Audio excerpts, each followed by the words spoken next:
नाजरीन, आप देख रहे हैं रियासत आंध्र प्रदेश का मशहूर व मकबूल यूट्यूब चैनल बज़्म आईना वकील साहब पोस्ट। आज के हमारे खुसूसी मेहमान जनाब मोईद ख़ान साहब हैं। तारुफ़ के कोई मोहताज नहीं, फिर भी हम बताना चाहते हैं कि वो अ, अकेले इकलौते लैंडलॉर्ड जो करनूल की सरज़मीन पर हैं, जनाब मोईज़ ख़ान उनके फ़र्ज़ंद हैं और रुकन असम्बली करनूल हफ़ीज़ ख़ान साहब के भाई भी हैं। उन्होंने करनूल में सियासत की बुनियाद रखी थी यंग यूथों के लिए, यानी नौजवानों के लिए। उस वक्त पर उन्होंने प्रजा राज्यम पार्टी से अपना सियासी कैरियर शुरू किया। बाद में वो अमेरिका लौट गए और वहाँ बस गए। एनआरआई कहलाते हैं। अब एनआरआई वाईसीपी के कायद हैं, हरदिल अजीज़ हैं। आइए हम उनसे बातचीत करेंगे कि करनूल में जो सियासत अब गर्म हुई है, यानी करनूल की सियासत में जो गर्मी आई है, उसके मुताल्लिक़ हम बात करेंगे। सबसे पहले मोईद ख़ान साहब, आपका इस्तकबाल करते हैं। आप पार्टी को मज़बूत करने के लिए, एएमडी इम्तियाज़ साहब को मज़बूत करने के लिए, मुस्लिम क़ियादत को मज़बूत करने के लिए अमेरिका से यहाँ पर आए हैं। आपने कई कैंपेन्स में हिस्सा लिया है। आपको आज की सूरत हाल कैसी नज़र आ रही है? अस्सलाम वालेकुम साहब। मैं आपके बज़्म आईना प्रोग्राम का बहुत बड़ा फ़ैन हूँ एंड आपके पूरे सब्सक्राइबर्स और आपके व्यूअर्स को सलाम मेरे तरफ से। एंड मैं चाहता हूँ कि आप और ऊंचाइयों पे जाएं। आपका प्रोग्राम अमेरिका में मेरे काफ़ी दोस्त देखते एंड करनूल के बारे में जो भी न्यूज़ आपके ज़रिए हम लोगों को मिलती है वो बहुत अल्लाह का हमारे पे मेहरबानी है। तो आपका सवाल ये है साहब कि करनूल के सियासी माहौल के बारे में जो आप सवाल किए हैं उसके बारे में मैं यही बोलना चाह रहा हूँ कि हम चाहते हैं कि वाईएसआरसीपी पार्टी फिर से जीते, हैट्रिक हो जाए इंशाल्लाह। एंड हमारे भाई साहब जो है राज्यसभा एमपी जो वादा करे हैं, तो पहले मुसलमान राज्यसभा एमपी बनेंगे वो। जिस तरीके से 7 एमएलए सीट दी है वाईएसआर पार्टी, जगन मोहन रेड्डी साहब एमएलसी दिए हैं। आज करनूल में कई कॉरपोरेटर हैं हमारे माइनॉरिटी कम्युनिटी के, तो जाहिर सी बात है मेरे को एक लगाव है, मेरे जज्बे इस पार्टी से जुड़े हुए हैं। मैं बहुत काम किया हूँ ये पार्टी के लिए 2018-19 में। 2014 में भी हम आए थे मोहन रेड्डी साहब के इलेक्शन के, जब भी काम किए हम। मोहन रेड्डी साहब को भी जिताने में हमने बहुत मेहनत की है। 2018-19 में उनके साथ हम मिलके काम किए हैं।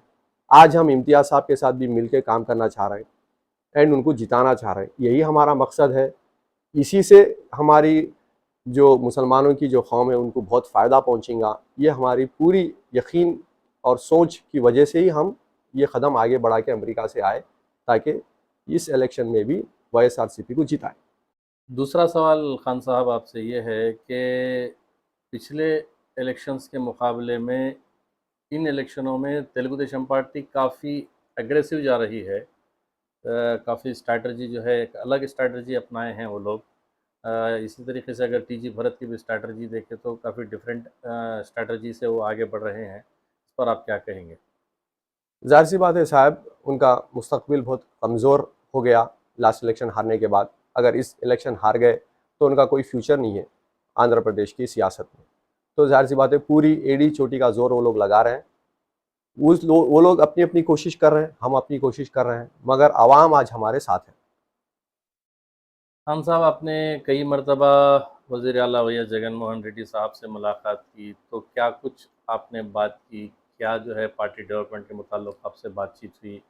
थोड़ा हमारे व्यूअर्स को और आपके चाहने वालों को बताएं तो बेहतर होगा। आप देखिए जगन मोहन रेड्डी साहब सिद्धम यात्रा में भी यही बोले कि वाईएसआर पार्टी चाह रही है कि मेहनती, होनहार और यंग लोग पार्टी में आए। वो लोग आए जिनमें कुछ करने का जज्बा है, बेहतरी का जज्बा है, और उनको पूरा मौका दिया जा रहा। आप देखिए आज इम्तियाज़ साहब आए, आईएएस ऑफिसर है, पढ़े लिखे आदमी है। वैसे बेहतरीन कैंडिडेट्स को जगन मोहन रेड्डी साहब जो है लेके आ रहे हैं एंड उनका एक ही इरादा है कि आंध्र प्रदेश का डेवलपमेंट आज पढ़े लिखे यंग नौजवान लोगों से ही होने वाला है। तो इसलिए नए नए लोगों को मौके दिए जा रहे हैं। वैएस जगन मोहन रेड्डी और वाईसीपी का ये नारा है कि 175 आउट ऑफ 175, यानी वाई नॉट 175 का नारा लगाए हैं। बिल्कुल, तो इसमें क्या ये कामयाब हो पाएंगे? इंशाल्लाह ज़रूर होंगे, क्योंकि हर कॉन्स्टिट्यूंसी में मेहनत चल रही है एंड हर कॉन्स्टिट्यूंसी में जो है हर तरीके से उनके मसलों पे जांच की जा रही है, कैंडिडेट्स पे जांच की जा रही है कि कौन सा कैंडिडेट सही है, कौन से कैंडिडेट पे जो है किस तरीके की मेहनत करने पे कामयाबी मिलेगी, इस पे काफ़ी वो लोग वर्कआउट कर रहे हैं। तो इंशाल्लाह 175 टारगेट है, अब इंशाल्लाह देखिए आप 175 तो लाएंगे हम। तो बहुत सारे लोग ये कह रहे हैं कि जो स्कीम्स दिए हैं उसकी वजह से स्टेट जो है पूरा नुकसान हो गया है, स्टेट को रियासत आंध्र प्रदेश कंगाल हो गई है। इस तरीके के इल्ज़ामात तेलुगु देशम पार्टी, बीजेपी, जनसेना वाले आप लोगों पर लगा रहे हैं। बिल्कुल साहब, बिल्कुल साहब, आप देखिए कोई भी जब एक कंपनी भी बनती, शुरू में नुकसान होता, कंपनी खोलते फ़ायदा नहीं होता। अमेज़ॉन का आप एग्जांपल ले लीजिए, आपके काफ़ी व्यूअर्स अमेज़ॉन से ख़रीदते होंगे, अमेज़ॉन अकाउंट से कुछ ना कुछ तो मंगाए होंगे। अमेज़ॉन 8 साल 10 साल तक नुकसान में रही, मुसलसिल नुकसान होता रहा अमेज़ॉन को, कर्ज़ों में मुब्तला थी अमेज़ॉन। उसके बाद में फिर फ़ायदा होना शुरू हुआ, पूरे कर्ज़े फेर दिए अमेज़ॉन, आज दुनिया की नंबर 1 कंपनी बनी हुई है। वैसे ही आंध्र प्रदेश आज अगर कर्ज़ों में मुब्तला है तो वो पैसा जा रहा है गरीबों को पढ़ाने में, गरीबों को जो है वो लोगों की मदद करने में, ताकि वो लोग आगे चल के मजबूत होके पढ़ लिख के नौकरियां करें। वो नौकरियों का टैक्स आंध्र प्रदेश को आएगा, वो लोग कल के दिन कारोबार करेंगे, उसका टैक्स आंध्र प्रदेश को आएगा, वो लोग ये आंध्र प्रदेश को आगे लेके जाएंगे। तो आज उनको मदद करना जरूरी है। आज अगर आप जो है कर्जे में है, हम मदद नहीं कर सकते, तो फिर आंध्र प्रदेश का फ्यूचर बहुत कमजोर हो जाएगा।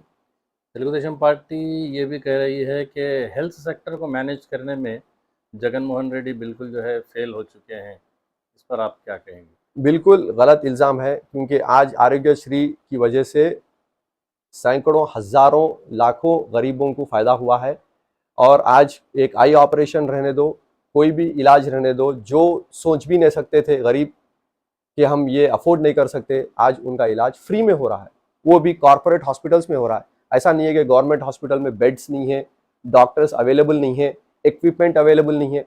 वो तो होगा इंशाल्लाह, गवर्नमेंट हॉस्पिटल्स को भी अच्छे कर रहे हैं, गवर्नमेंट हॉस्पिटल्स को भी मजबूत कर रहे हैं। आप देखिए कर्नूल मेडिकल हॉस्पिटल की हालत कितनी बेहतरीन हो गई है आज, आज उसमें कितना नया इक्विपमेंट आया है। उसके बावजूद क्योंकि अभी हम उतने तैयार नहीं हैं, तो प्राइवेट हॉस्पिटल्स में भी ये स्कीम लागू करने से कोई भी गरीब इंसान जाके अपना इलाज करा सकता।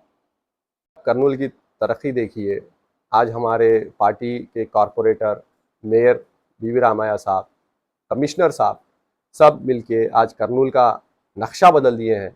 आज कर्नूल में जो है जो रौनक है, वो वाईएसआरसीपी पार्टी का हर कार्यकर्ता, हर लीडर, हर कॉरपोरेटर, मेयर, कमिश्नर, एमएलए, ये सब मिलके करने से ही ये तरक्की आई है कर्नूल में। हम जगन मोहन रेड्डी साहब का बहुत शुक्रिया अदा करते हैं कि सही और अच्छे इंसान को जो है यहाँ पे लेके आके उन्होंने ये सारे काम उनसे करवाए हैं।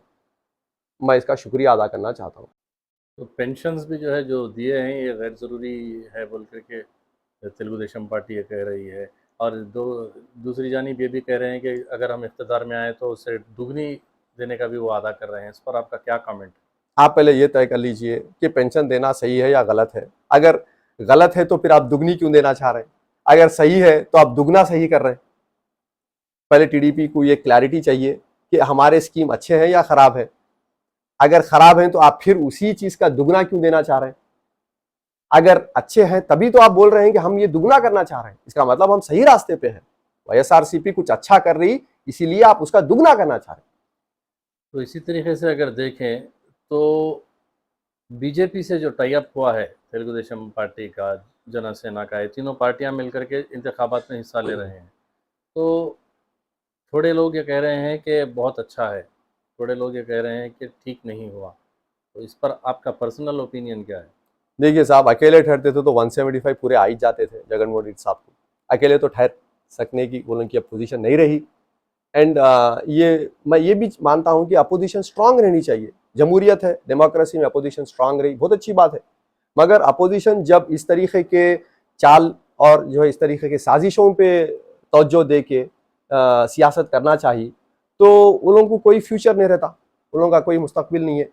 तो जाहिर सी बात है, एक से भले दो, दो से भले तीन, सब जुड़ गए हैं। मगर आज भी क्या कर रहे हैं वो लोग? साजिश, झूठ, लोगों को जो है धोखे में रखना, लोगों पे जो है अफवाहें उड़ाना। जगन मोहन रेड्डी साहब के डेवलपमेंट के ऊपर उनके लिए कोई जवाब ही नहीं है, तो अब क्या कर सकते हो? पिछले इंतखाबात में ज़िला करनूल में मुत्तहिदा यानी यूनाइटेड जो स्टेट जो यूनाइटेड जो डिस्ट्रिक्ट रहा हमारा कर्नूल डिस्ट्रिक्ट नंदयाल और कर्नूल मिला के, ये इसमें 14 आउट ऑफ 14 जो है बिल्कुल। अपने लोग यानी वाईसीपी वाले आपके जो है लोग जीत गए थे। तो यहाँ पर अल्हम्दुलिल्लाह। अब इस बार का क्या होगा? इस बार भी हम यही बोल रहे हैं कि हम 14 आउट ऑफ 14 जीतेंगे इंशाल्लाह। आज भी जो है पूरे सर्वेस में टीडीपी पीछे जा रही है। आज उन लोगों की परेशानी ये है कि वो लोग स्टार कैंपेनर्स बुला रहे हैं, पैसा दुगना तिगना खर्च कर रहे हैं। ये तो ज़रूरत क्या है साहब? आपको इतने स्टार कैंपेनर्स को बुलाने की, इतना पैसा खर्च करने की, इतने अफवाहें उड़ाने की, इतने साजिशें करने की क्या जरूरत है? आप नहीं जीत रहे हैं, आप कमज़ोर हैं, तो ही आप इस तरीके की चाल चलेंगे। अगर आप बेहतरी की तरफ जा रहे हैं, अगर आप में सच्चाई है, अगर आप में जो है डेवलपमेंट माइंडेड है आप, तो आप आके मुद्दों पे बात करिए।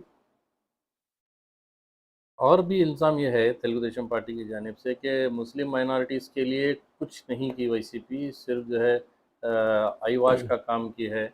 इस तरीके से कई डिपार्टमेंट, हाल ही में इकबाल साहब आए थे आईपीएस जो रिटायर्ड हैं, एमएलसी भी थे, उन्होंने वाईसीपी से राजीनामा दिया है। तो उन्होंने ये इल्ज़ाम आयद किया कि वाईसीपी में कुछ माइनॉरिटीज़ के लिए नहीं हो रहा, इसलिए मैंने जो है पार्टी से और एमएलसी शिप से जो है मेंबरशिप से रिज़ाइन किया हूँ। तो इस पर आप क्या कहेंगे? देखिए साहब, हमेशा हर पार्टी बोलती है कि हम माइनॉरिटीज़ के लिए मदद करते हैं, हम इतने करोड़ सैंक्शन करें, उतने करोड़ सैंक्शन करें, ये सारे बातें रहते सिर्फ। मगर रिप्रेजेंटेशन कहाँ रहता मुसलमानों का बोलिए? आज तक जो है हमारी 70 साल की आज़ादी में कितने मुसलमान, ये जो डिवाइडेड आंध्र प्रदेश, यूनाइटेड आंध्र प्रदेश में भी इतने टिकट्स नहीं दिए। आज डिवाइडेड आंध्र प्रदेश में जो है 7 एमएलए टिकट दिए हैं, राज्यसभा एमपी देता हूँ बोल के बोल रहे हैं। आज अगर एक कम्युनिटी से रिप्रेजेंटेशन है, तो क्या कम्युनिटी की हिम्मत बढ़ती या नहीं बढ़ती? नहीं, इकबाल साहब ये कह रहे हैं कि रिप्रेजेंटेशन तो है मगर काम होने नहीं दिया जा रहा, काम करने नहीं दिया जा रहा। अब वो इकबाल साहब का अपना जाती मामला होगा, मगर अवाम और सारे मुसलमान तो यही बोल रहे हैं कि वाईएसआरसी पे इससे बेहतरीन पार्टी नहीं है, क्योंकि हमारे को इज्जत है, हमारे को असेंबली में एक जगह है, हमारे को एमएलसी में जगह है, हम लोग इवन अब राज्यसभा एमपी के लिए भी एक मुकाम पैदा किए हैं जगन मोहन रेड्डी साहब। अब उनको अगर कोई पर्सनल ज्यादती कुछ मसले हैं, तो वो उनके अपने मसले हैं, मगर कौम के मसले नहीं है साहब वो। तेलुगु देशम पार्टी ये भी इल्ज़ाम आयद कर रही है कि यूसीसी, सीएए, एनआरसी पर भी जो है आप कोट कर रहे हैं वाईसीपी वाले, बाहर आकर जो है हम माइनॉरिटीज़ की सपोर्ट करते हैं, इस तरीके पर भी जो सवालात उठाए जा रहे हैं। देखिए साहब, जब एनआरसी का मामला आया तो असेंबली में भी इसके बारे में बात चली, बाज़ाब्ता स्टेटमेंट आया कि हम इम्प्लीमेंट नहीं करेंगे। आज ना टीडीपी वो बात कर सकती, और बीजेपी तो ये कानून ही पास करी है, तो बीजेपी का तो सवाल ही नहीं है इस बारे में बात करने का। आज आप टीडीपी को ये बहुत अहम मुद्दा है कि आप खुल के बोलो कि हम एनआरसी सीए इम्प्लीमेंट नहीं करते। आप मुसलमानों को वो भरोसा दो, आप मुसलमानों का साथ दो, आप मुसलमानों को रिप्रेजेंटेशन दो, मुसलमान आपके साथ रहते। पीजी भरत ने अपने एक स्पीच में कहा है कि अगर सीएए एनआरसी इम्प्लीमेंट हुई तो वो राजीनामा दे देंगे। अगेन उनका वो पर्सनल ओपिनियन है, वो बहुत अच्छी बात है कि उन्होंने वो कहे हैं, मगर ये पार्टी का एजेंडा अलग है, इनका एजेंडा अलग है। क्या हकीकत में वाईएसआरसीपी आने वाले दिनों में रियासत को डेवलप करेगी? बिल्कुल, आज आप देखिए कर्नूल में कोंडारेड्डी बुर्ज की कैसी पोजीशन थी और आज कितनी तरक्की की गई है वहाँ पे, लाइटिंग के हिसाब से, पार्क के हिसाब से। आज आप पूरे गार्डन्स देख लीजिए, पार्क्स देख लीजिए। आज हफीज़ खान साहब जो है गली गली में जो है सफाई पे फोकस किए हैं, डेवलपमेंट पे फोकस किए हैं। आज रोड्स में गड्ढे नहीं है। आज आप बाहर निकलिए साहब, सड़कों पे चलिए आप, आपको गड्ढे दिखते क्या, खड्डे दिखते क्या देखिए, मोरियों से पानी बह रहा क्या देखिए आप। आज गार्डन्स में कितने लोग बैठ रहे हैं देखिए आप, चाहे वो चिल्ड्रंस पार्क रहे हो, चाहे वो खाना खजाना रहने दीजिए। आज कर्नूल को एक आइडेंटिटी आई। इसका मतलब वाईएसआरसीपी पार्टी सही आदमी को चुन के सही काम कर रही, तो ये सारी चीज़ें हम देख रहे हैं। आखिरी सवाल खान साहब, आपका बहुत ज़्यादा वक्त ले लिया मैं। वोटर्स के लिए आपकी क्या अपील है? मेरी अपील यही है कि आप जो पार्टी डेवलपमेंट की तरफ जा रही, ये मत सोचिए कि पेंशन दे रहे हैं, फ्री में बांट रहे हैं। आज मुस्तैक लोग हैं, आप उनको मदद करें तो वो लोग, कोई इंसान हाथ फैलाना नहीं चाहता साहब। मैं आज आपके सारे व्यूअर्स को बोल रहा हूँ, आप ये चीज़ से मुतमईन रहिए, कोई भी इंसान इतना बेगैरत नहीं रहता कि बार बार हाथ फैलाए।